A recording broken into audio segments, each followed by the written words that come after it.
He's our captain. Oh no, I want to keep y'all up. That's why I got it this way. That's right. I want to make sure y'all stay up. See, if you freezing, it's gonna be like that all day today.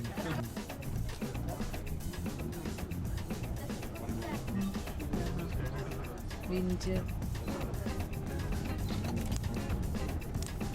What we got here? Oh, nothing but supervisors. Nothing but supervisors. Ain't nobody working. We got nothing but supervisors out here. That's right. We got on the bridge itself, ladies and gentlemen.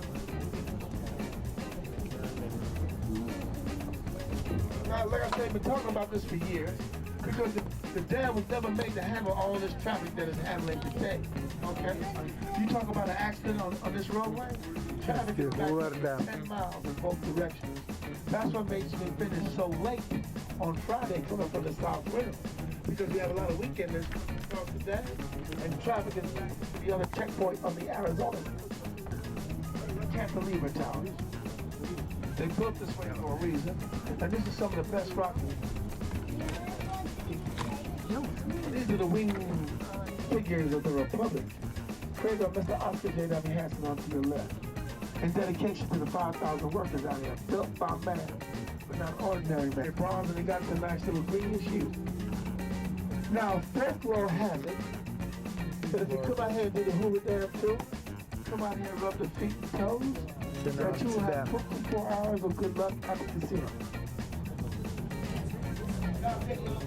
Now take a look at that water level. Take a look at this water level. See how low we got? Oh man, yeah. Now most of that water, you know where it's going? You only get about a 25% of California. Now I'm gonna let you Californians know. You should have went to desalinization 35 years ago. You got the Pacific Ocean right there. Salt off, take that sea salt off, sell it as a byproduct, all right? And then you have fresh water for days, and then in times of drought, you can replenish us. Let me show you one of our schools. Let me show you Arizona came over here. They couldn't pronounce that. So they took the Zuni name of Arizona, which in English it means little spring. This tunnel takes the water 24/7. This is the Hoover Dam.